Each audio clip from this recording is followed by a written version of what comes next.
시청자 여러분, 오늘 하루 어떠셨습니까? 오늘부터 수도권에서 사회적 거리 두기 2.5단계가 시작이 됐죠. 사실상 3단계에 준하는 우리가 처음 해보는 삶의 방식입니다. 이번 일주일 동안 우리 생활이 어떻게 달라질 것인지, 또 확산세를 꺾을 수는 있을 것인지 사회부 김현 기자와 뉴스 추적하도록 하겠습니다. 김현 기자, 우선 오늘부터 시행되는 거리두기 2.5단계, 3단계에 준한다는 건데 어떤 차이가 있는 겁니까? 네, 수도권에서 사회적 거리두기 2.5단계가 오늘 밤 0시부터 시작됐습니다. 그렇죠. 다음 달 6일 일요일 이제 밤 12시까지 8일 동안 적용이 되는데요. 일단 유명한 프랜차이즈 커피점 안에서는 당분간 앉아서 음료를 못 마시게 됩니다. 포장과 배달만 가능한 상황인데요. 네. 이 경우에도 QR코드 출입 명부 꼭 필요합니다. 식당도 9시가 되면 일어나야 합니다. 다음 날 새벽 5시까지는 포장과 배달만 가능한데 술자리 등을 줄여보려는 노력으로 보이고요. 헬스나 당구장, 이제 골프 연습장 전면 이용 금지되고 아이들 학원 수업도 당분간은 집에서 온라인으로 해야 합니다. 네. 어르신들이 계신 이제 요양병원이나 요양시설 면회도 금지되는데 필수적인 사회 활동을 제외한 거의 모든 활동이 금지된다는 점에서 사실상 3단계에 가깝습니다. 근데 이 대형 프랜차이즈 커피점은 뭐 그렇게 한다고 그러지만 이 작은 개인 카페나 커피 파는 이제 빵집 같은데 여기는 이렇게 하진 않잖아요. 영업은 계속 하는 거 아닙니까? 집 안에서도 먹을 수 있고. 네, 그렇습니다. 왜 차이가 있는 거예요? 네, 우리가 이제 흔히 알고 있는 동네 빵집이나 프랜차이즈 제과점들은 운영 대상에서 제외가 됐습니다. 사실 프랜차이즈 이제 커피 전문점에만 엄격하게 적용이 됐는데요. 방역 당국에 물었더니 대형 커피 전문점에는 사람들이 이야기를 나누면서 이제 장시간 머물기 때문이다. 이런 답변을 내놨습니다. 예. 최근 일부에서는 이제 형평성 문제를 제기하기도 했는데 2.5단계가 장기화된다면 조금 더 현실적이고 섬세한 조치가 필요하다 이런 지적이 나오고 있습니다. 그렇습니다.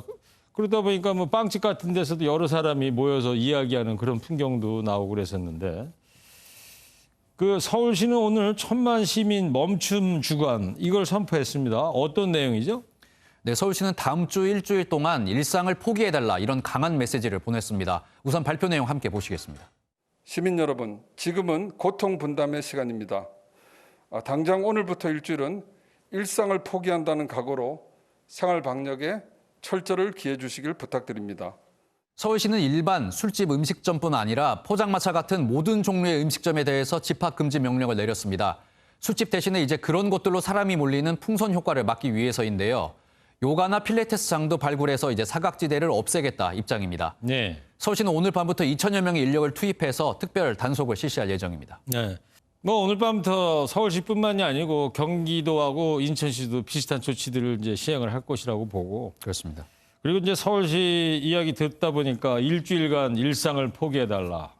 아주 강력한 요청인데 뭐 설명을 안 해도요. 이 서울시가 왜 이렇게 절박하게 요청을 하는지 다 알 거예요. 지금 그만큼 상황이 아주 심각하다는 거 아니겠습니까? 네, 그렇습니다. 서울시가 이렇게 절박할 수밖에 없는 이유, 바로 감염 경로를 알 수 없는 확진자들의 이제 급증 때문입니다. 네. 서울시는 확진자 가운데 감염 경로가 불분명한 확진자가 이제 급증을 하고 있는데요. 8월 둘째 주 7.1%에 그쳤던 비율이 8월 넷째 주 36%까지 늘어난 상황입니다. 그러네요. 서울시와 방역 당국 모두 이 수치를 굉장히 심각하게 받아들이고 있고 정은경 본부장도 역학조사가 이제 한계에 이르렀다 이런 표현까지 했었거든요. 네. 서울시도 방역에 배수진을 친다 이런 심정으로 오늘 브리핑에 나선 것 같습니다. 그렇군요. 지난주에 정은경 본부장도 다음 주 그러니까 이번 주가 되면 최대 2,000명까지 신규 확진자 늘어날 수도 있다 이런 경고까지 했었어요. 그 이유가 뭐냐면 감염 경로를 모르는 지금 김 기자가 얘기한 것 마냥 그런 신규 확진자가 많이 생길까 봐 이제 그런 건데 그렇습니다. 이것을 예방하기 위해서 가장 좋은 방법은 현재로서는 이 수기로 쓰는 것보다는 QR코드 그 인증하는 그 방법 아니겠어요? 네, 그렇습니다. 지난 6월부터 정부는 QR코드 전자출입 명부를 도입을 했습니다. 이미 사용을 해보신 시청자분들도 계실 텐데요. QR코드 사람들이 이제 많이 모이는 고위험 시설로 지정된 시설에서만 이제 등록 의무가 있습니다. 클럽, 헌팅포차, 노래방 등 유흥시설을 비롯해서 사람들이 많이 이용하는 시설이 대상인데요. 네. 감염병 위기경보 심각 경계 단계에서만 한시적으로 운영이 됩니다. QR코드 없이 이제 수기로 출입 명부를 작성하는 것도 보셨을 텐데요. 네네. 이럴 경우 이제 출입 시간뿐 아니라 동행인, 이름, 전화번호, 개인정보 그대로 노출되는 경우가 많습니다. 근데 이 반대로 이 QR코드가 사생활을 침해한다면서 도입 자체를 이제 반대하는 여론도 많습니다. 하지만 이제 감염 경로를 알 수 없는 환자들이 속출하는 이 상황에서 전면 도입 여부도 정부가 고민을 해봐야 할 것 같습니다. 그렇습니다. 이 코로나가 단기적으로 끝날 문제가 아니지 않습니까? 장기적으로 본다면 QR 시스템 도입이 좀 필요하다 이런 생각을 해보고. 그런데 이 상황이 이런데도 말이죠. 이 술집 말고 편의점에서 술을 먹는 사람들이 늘어난다 이런 이야기가 있던데 이러면 모두의 노력이 물거품이 되는 거 아니겠어요? 네, 어제 새벽 0시를 넘기면서 술집들이 대부분 문을 닫았습니다. 그러자 이제 젊은이들이 편의점에서 술을 마시는 모습이 이제 많이 보였거든요. 다른 인근 술집들은 문을 닫거나 해서 이제 어두운데 편의점 인근만 이제 사람들이 몰려 있는 모습입니다. 단속에 손이 닿지 않는 계곡들도 마찬가지인데요.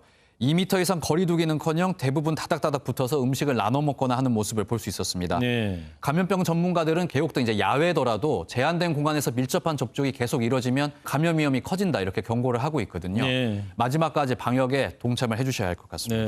네. 2.5단계 사회적 거리두기 오늘부터 시작해서 이번 일요일 자정까지 진행이 됩니다.